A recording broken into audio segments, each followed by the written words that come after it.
Hey everybody, Alex Kazor, SteelersDepot.com, back to do another initial analysis of the Steelers' 18-6 win over the Tennessee Titans in preseason game number 3. Steelers go to 3-0 on the season.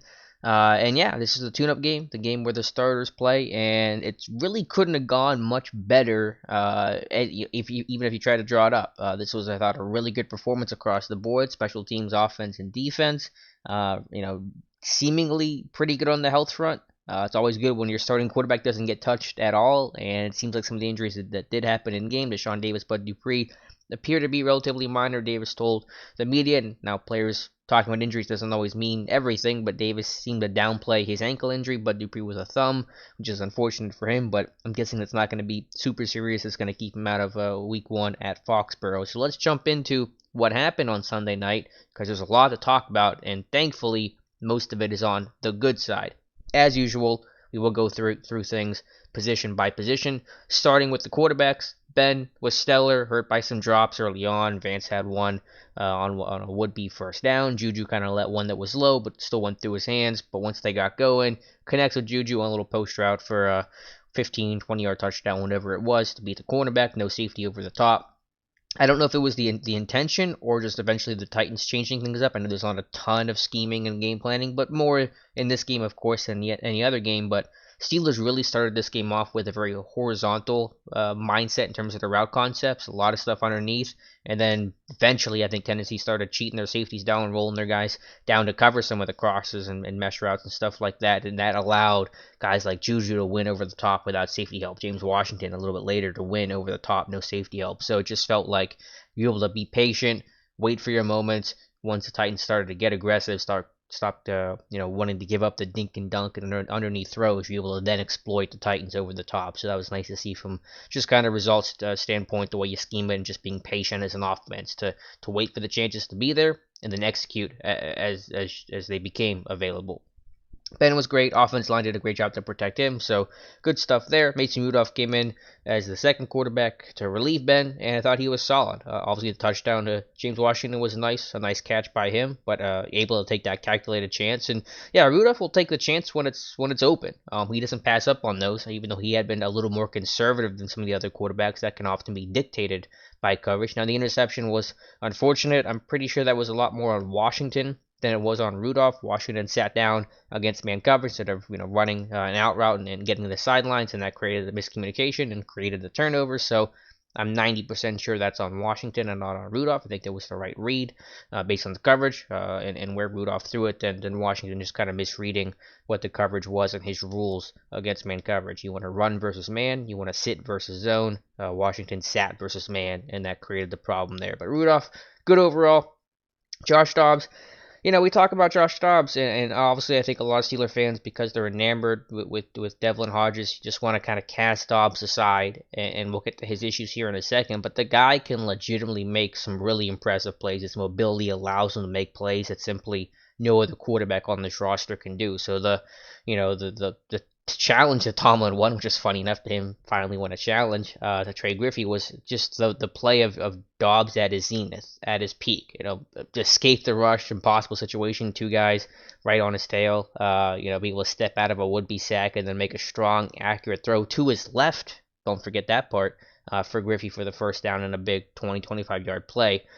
That's Dobbs at his best. But then, as Matthew Marksy wrote, I think the broadcast even pointed out, Collinsworth and Al Michaels, one or two plays later, you miss a wide open Zach Gentry in the left flat. I mean, you overthrow a guy that's 6'8".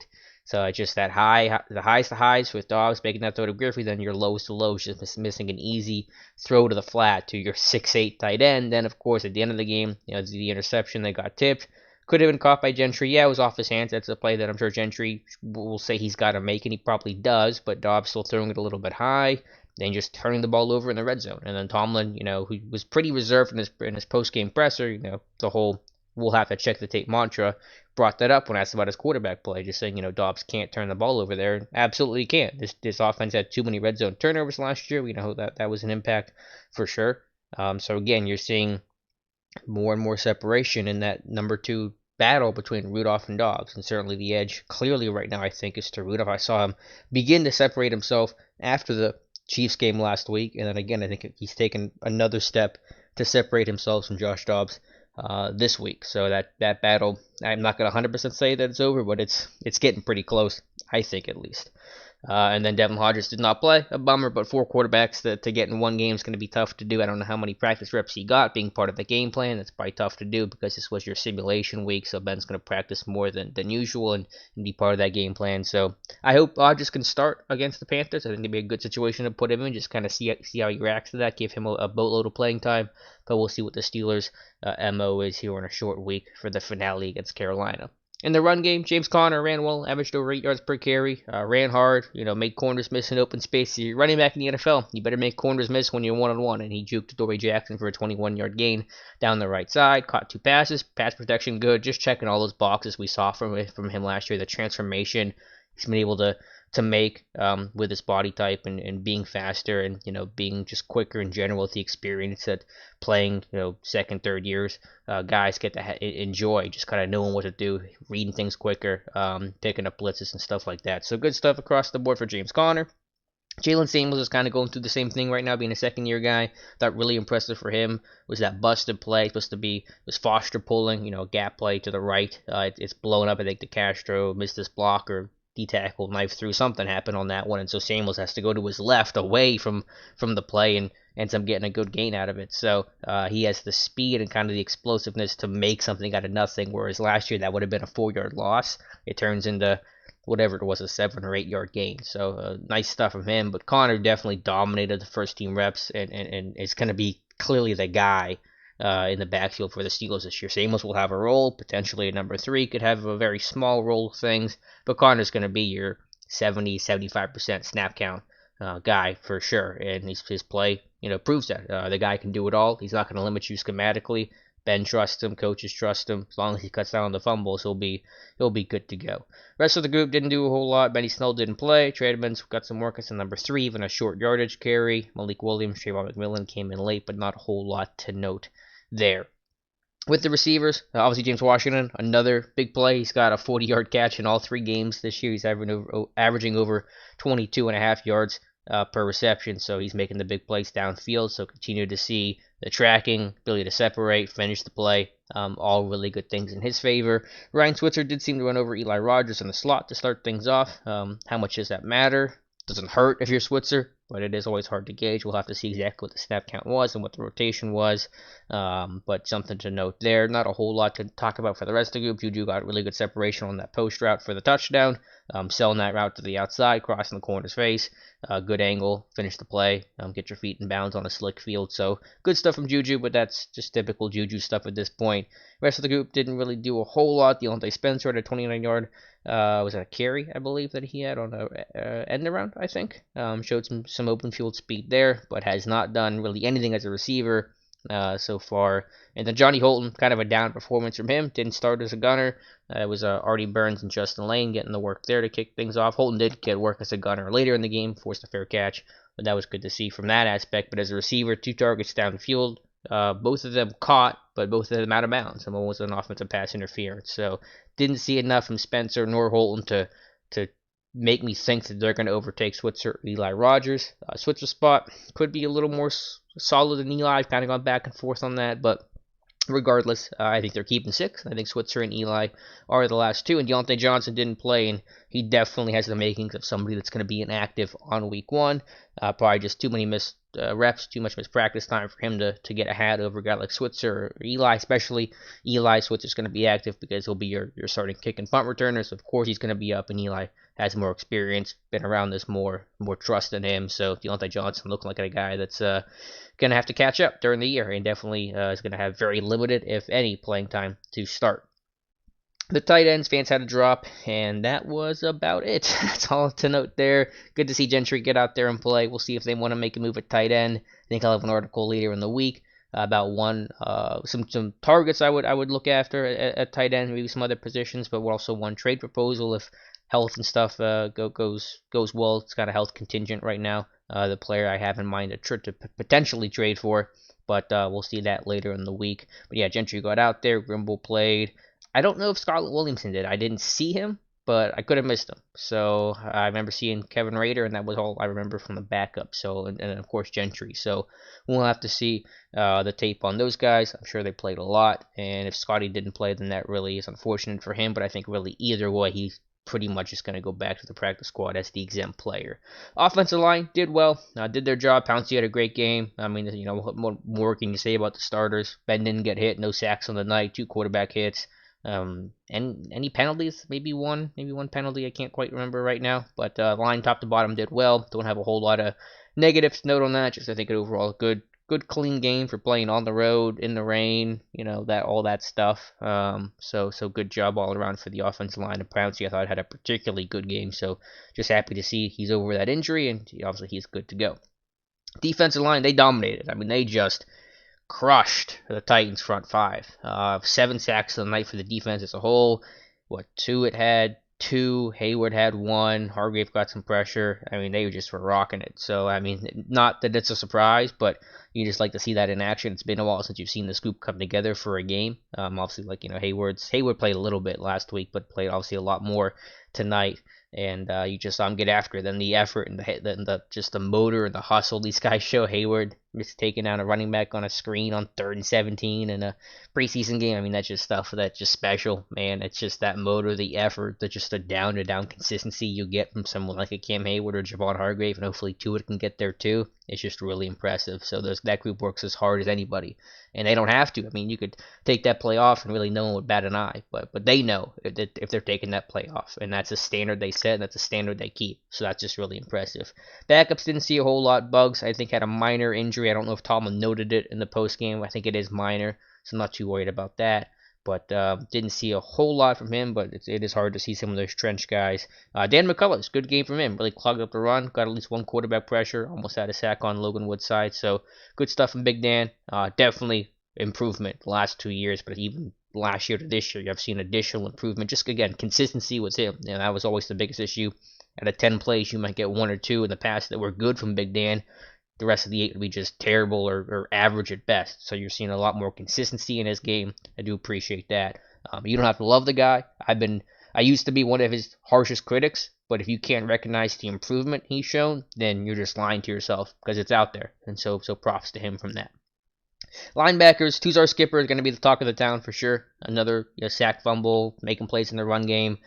Are they going to keep him on the 53? That's tough. The numbers game is really going to be an issue for him. It might have to take someone like a Daney who goes to IR to return, which I don't think is likely right now for him to get on there. He's not going to take Chick's spot. I know everyone's wanting to get Chick out of here, and I'm not the biggest fan of Chick as a pass rusher. I think we've seen his best, but he's going to be the number 3 to start with a Daney hurt with that meniscus injury. They trust him enough. He's versatile enough. He's a core special teams player. He's not going anywhere. Signed a 2-year contract. So, sorry, I just can't see that happening. Could Skipper make the 53? Yeah, it's possible, but you have to tell me how that roster numbers work. You got to show me a path that doesn't involve cutting Chick or cutting Medikevich, because unless you want your special teams to suck, and then you're all going to want to fire Danny Smith, which you already do probably, then you can't just keep Skipper and then cut one of your better special teams players with the coverage team. So, and that's where Skipper struggles. He doesn't do well in space. He's like Ola last year, so he can get after the quarterback for sure.